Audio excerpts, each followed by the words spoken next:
முக்கிய செய்திகள். பரந்தூரில் மக்கள் பாதிக்கப்படாத வகையில் விமான நிலையம், வாழ்க்கை தரம் மேம்படும் என தமிழ்நாடு அரசு உறுதி. பாஜகவின் தேர்தல் வாக்குறுதிகளால் நாட்டுக்கு ஆபத்து, அரசு பள்ளிகளில் இலவச கல்வியே இருக்காது என கெஜ்ரிவால் எச்சரிக்கை. மத்திய விசாரணை அமைப்புகள் சட்டத்துக்கு உட்பட்டே செயல்பட வேண்டும், குடிமக்களை கொடுமைப்படுத்தக்கூடாது என உயர்நீதிமன்றம் எச்சரிக்கை. டிரம்பின் குடியுரிமை முடிவால் லட்சக்கணக்கான இந்தியர்களுக்கு பாதிப்பு, வர்த்தக போர் உருவாகவும் வாய்ப்பு என்பதால் இருநாட்டு உறவில் சிக்கல்.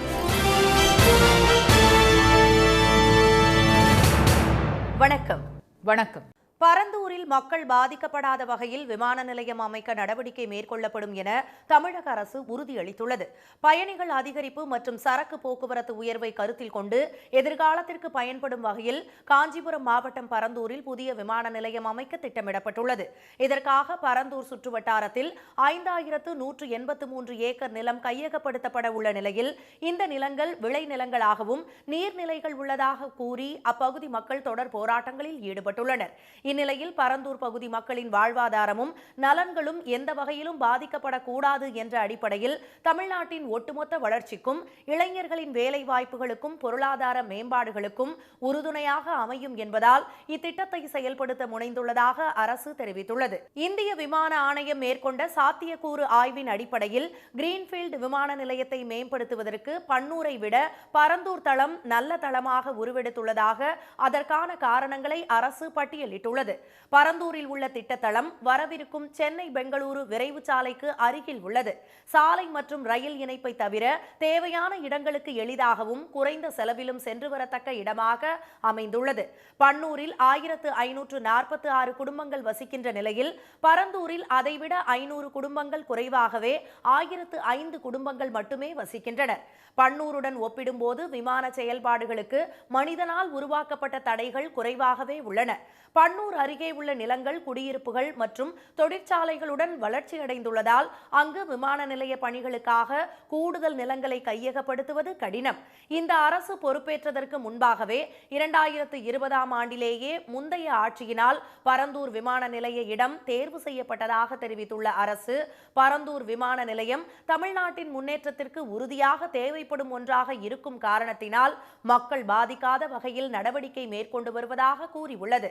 வளர்ச்சி ஒருபுறம் என்றால் மக்களின் வாழ்வாதாரம் பாதிக்கப்படக்கூடாது என்பதிலும் முதலமைச்சர் மிகுந்த கவனத்துடன் செயல்படுவதாகவும் தமிழக அரசு தெரிவித்துள்ளது. டெல்லி சட்டப்பேரவை தேர்தலை ஒட்டி பாஜக அறிவித்து வரும் வாக்குறுதிகளால் நாட்டுக்கு ஆபத்து என ஆம் ஆத்மி கட்சியின் ஒருங்கிணைப்பாளர் திரு அரவிந்த் கெஜ்ரிவால் எச்சரித்துள்ளார்.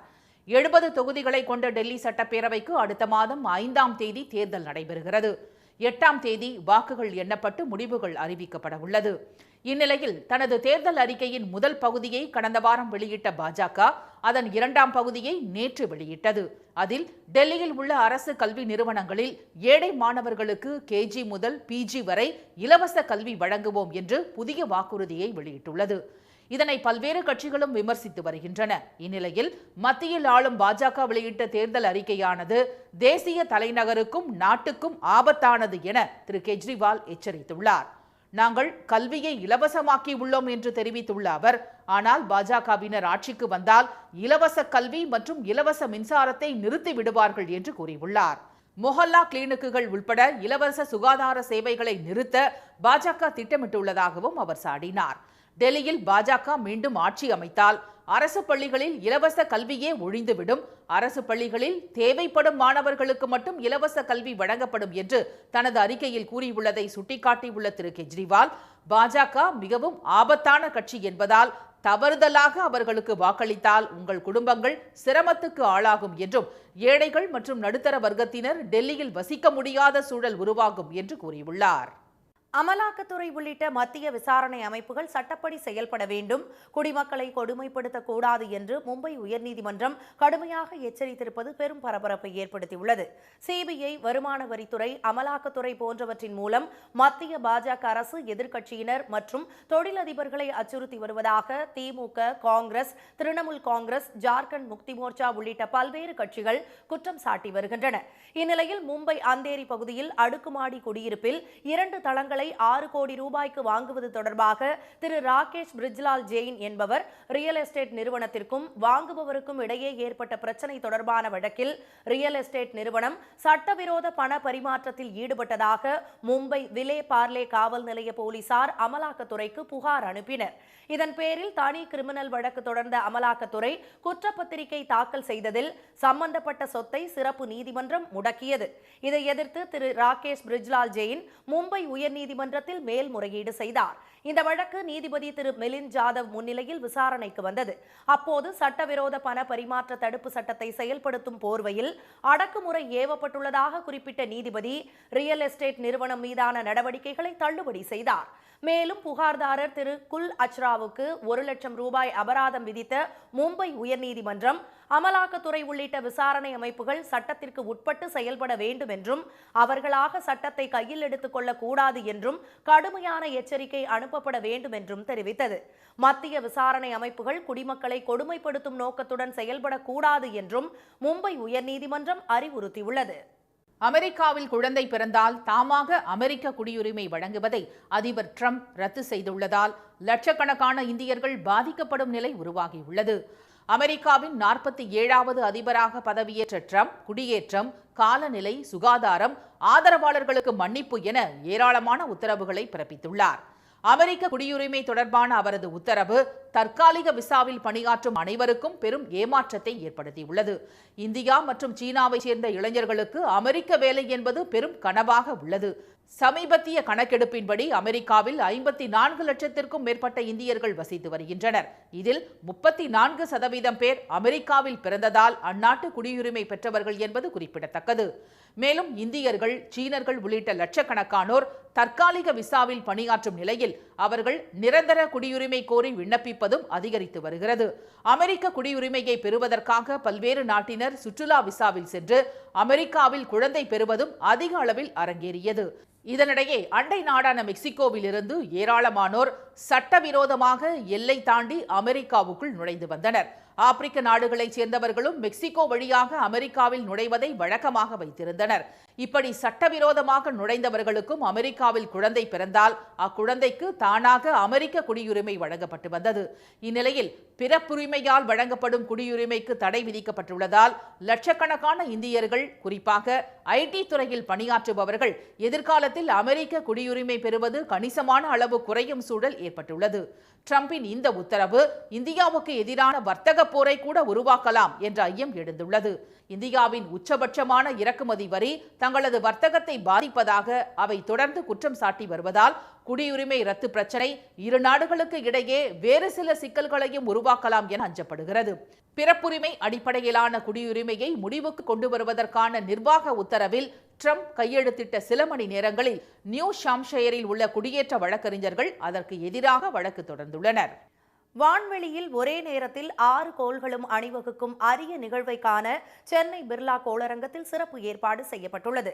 சூரிய குடும்பத்தின் முக்கிய 8 கோள்களும் சூரியனை வெவ்வேறு வேகத்தில் சுற்றி வருகின்றன. கோள்கள் வெவ்வேறு வேகத்தில் சுற்றி வருவதால் சில நேரங்களில் அவற்றில் பல சூரியனின் ஒரே பக்கத்தில் வரிசை கட்டி நிற்பது உண்டு. அரிய நிகழ்வாக சில சமயங்களில் அவை அனைத்தும் ஒரே நேர்கோட்டில் காட்சி தரும். இந்த நிகழ்வு இன்று முதல் வரும் 25ஆம் தேதி வரை 4 நாட்களுக்கு தென்படும். வெள்ளி, செவ்வாய், வியாழன், சனி, யுரேனஸ், நெப்டியூன் ஆகிய 6 கோள்கள் ஒரே நேர்கோட்டில் வரவுள்ளன. சூரியன் மறைந்த பின் இரவில் இதனை காண முடியும் என்கின்றனர் அறிவியலாளர்கள். இந்த இடத்துல பார்த்தீங்கன்னா மார்ஸ் இருக்குது. இது உதிக்கிற நேரத்தில் மெர்க்குரி செட் ஆகிடும். இப்போ இந்த இடத்துல சாட்டர்ன் இருக்குது, ஜூபிட்டர் இருக்குது, யுரேனஸ், நெப்டியூன் இருக்குது, இந்த இடத்துல வீனஸ் இருக்குது. இது எல்லாமே நம்ம இங்கேருந்து பூமியிலேருந்து பார்க்கும் பொழுது இந்த கோணத்தில் இருக்குது. அங்கேருந்து பார்க்கும்பொழுது எல்லாமே தெரியுது. புதன்கிழமையிலேருந்து சனிக்கிழமை வரைக்கும் 4 நாளைக்கு இந்த ஏற்பாடு பண்ணியிருக்கிறோம். இது ஒவ்வொரு கோளுக்கும், அதாவது நம்ம பார்வையில் தெரியக்கூடிய கோள் சாட்டர்ன், சனி, வியாழன், வெள்ளி. இது நல்லா மேலே தெரியுது. அதனால் பார்க்குறதுக்கு ஒவ்வொன்றுக்கும் தனித்தனி டெலஸ்கோப் வச்சு அதுக்கான ஆட்களை போட்டு ஏற்பாடு பண்ணியிருக்கிறோம். அவங்க சாயந்தரம் 6லேருந்து 8 மணி வரைக்கும் இதை காமிப்பாங்க. சென்னை பிர்லா கோளரங்கத்தில் வரும் 25ஆம் தேதி வரை தினமும் மாலை 6 முதல் இரவு 8 மணி வரை தொலைநோக்கி மூலமாக இந்த அரிய நிகழ்வை பொதுமக்கள் காண ஏற்பாடு செய்யப்பட்டுள்ளது. வேலூர் மற்றும் திருப்பத்தூர் மாவட்டங்களில் நடைபெற்ற மஞ்சுவிரட்டு போட்டி பொள்ளாச்சிக்கு சுற்றுலா வந்த ரஷ்ய நடன கலைஞர்கள் ஆழியாறு அணையை கண்டு அதிசயித்து போனதாக தெரிவித்தனர். ஆழியாறு அணை மிகவும் பிரபலமான சுற்றுலா தலம் என்பதால் தினமும் ஆயிரக்கணக்கானோர் இங்கு வந்து செல்கின்றனர். விடுமுறை நாட்களில் கூட்டம் அதிகரித்து காணப்படுவது வழக்கம்.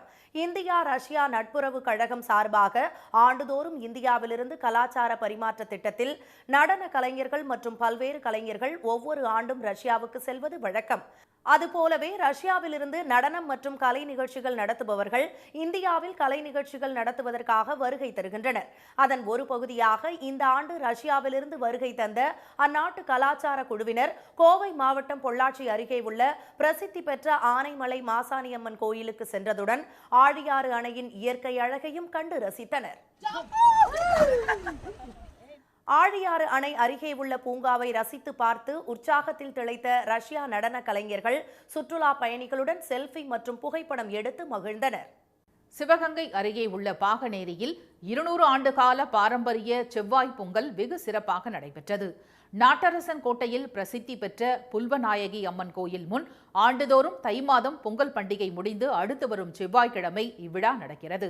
இதற்காக புள்ளிகளாக கணக்கெடுக்கப்பட்டோரின் பெயர்களை சீட்டில் எழுதி வெள்ளிப்பானையில் இடுவர். பின்னர் குலுக்கல் முறையில் தேர்வு செய்யப்படும் முதல் நபர் மேளதாளத்துடன் வந்து கோயில் வளாகத்தில் முதலில் பொங்கல் வைப்பது வழக்கம். அதனைத் தொடர்ந்து தேர்வு செய்யப்பட்ட 506 குடும்பத்தினரும் ஒரே நேர்கோட்டில் ஒரே அளவிலான பானையில் பொங்கல் வைத்து மகிழ்ந்தனர்.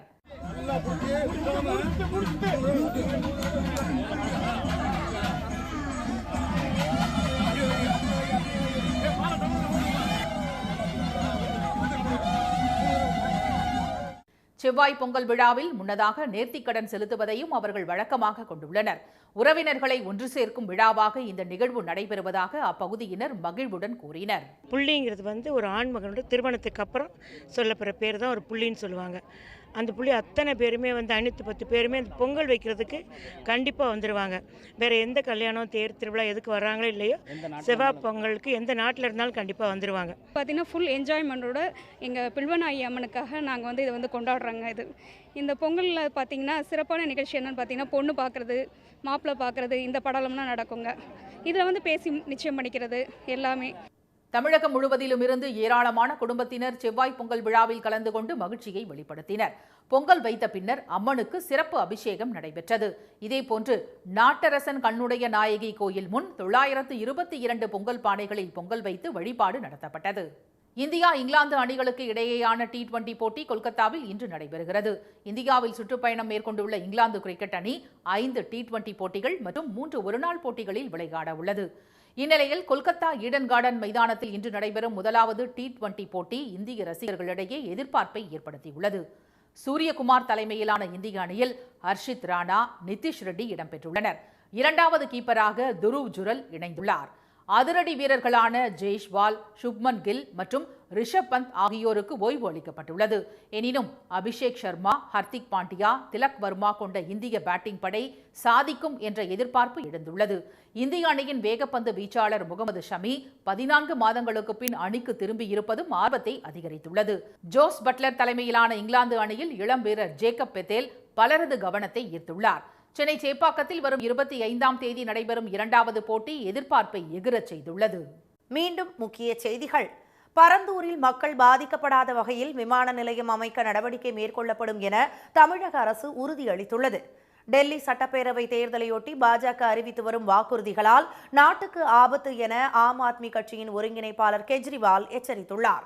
அமலாக்கத்துறை உள்ளிட்ட விசாரணை அமைப்புகள் சட்டப்படி செயல்பட வேண்டும், மக்களை கொடுமைப்படுத்தக்கூடாது என்று மும்பை உயர்நீதிமன்றம் எச்சரித்திருப்பது பரபரப்பை ஏற்படுத்தியுள்ளது. இத்துடன் இந்த செய்திகள் நிறைவடைந்தன. மீண்டும் சன் டிவியில் செய்திகள் மாலை 6 மணிக்கு. செய்திகளை உடனுக்குடன் தெரிந்து கொள்ள QR கோடை ஸ்கேன் செய்து சன் நியூஸ் வாட்ஸ்அப் சேனலில் இணைந்திருங்கள். வணக்கம்.